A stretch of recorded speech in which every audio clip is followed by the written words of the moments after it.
Então vamos falar sobre força de atrito. Aqui nós temos um bloquinho, está em repouso inicialmente, um plano de madeira, um bloco também de madeira, uma caixa, né? Nós vamos aplicar uma força, vamos chamar de força aplicada, então vai ser FA, então não confundam, o FA aqui não é força de atrito, é a força aplicada pelo indivíduo aqui, pelo jovem, né? Então nós vamos aplicar a força F, que vai ser a força de atrito, F de fricção, né? Fricção.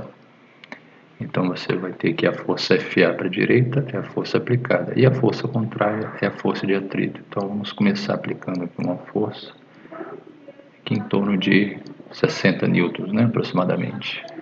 Veja que a caixa não se move e está representado lá na caixa uma força para a direita, horizontal, e uma força para a esquerda, horizontal também. A força para a direita é a força aplicada pelo jovem e a força da esquerda é a força aplicada pelo piso na horizontal, é a força de atrito, que a gente conhece como força de atrito, né?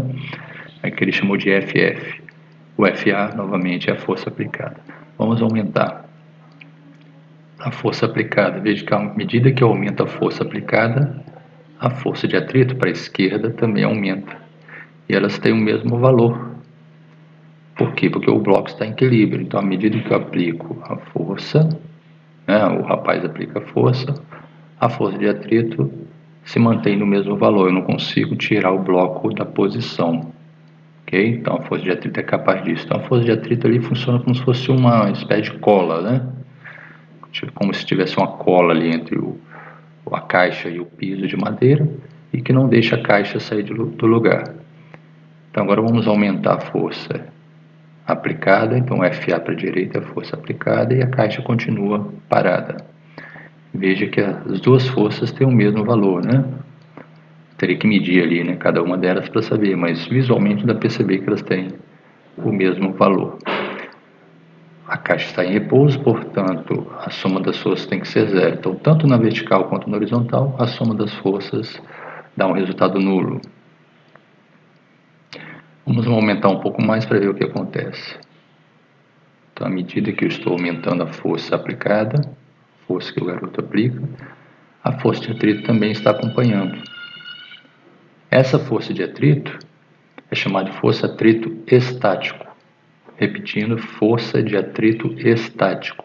Por que chama-se estático? Porque é uma força de atrito que aparece enquanto não há movimento relativo entre os dois, né, entre a caixa e o piso. Então a caixa está parada em relação ao piso, não há movimento. Portanto, essa força de atrito é chamada força de atrito estático.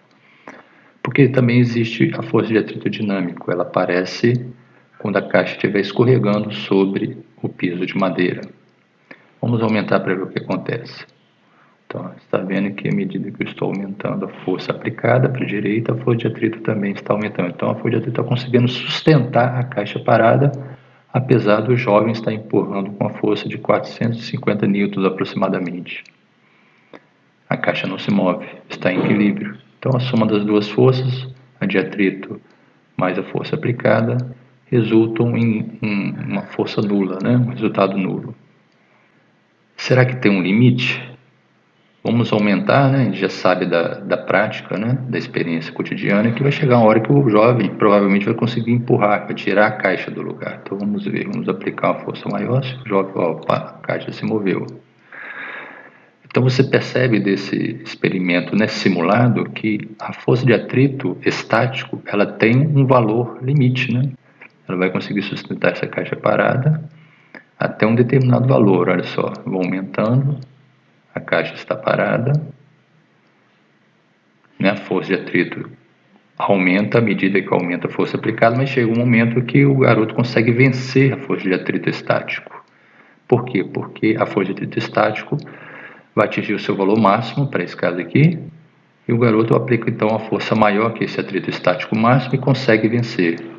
Então, nesse caso aqui, vamos estimar, pelo menos aproximadamente, qual seria esse valor de atrito máximo, né? Então, vamos ver em que momento a caixa entra em movimento. É quando está próxima de 500 newtons. Vamos observar novamente, olha. Vamos aumentar aqui, que fica mais fácil.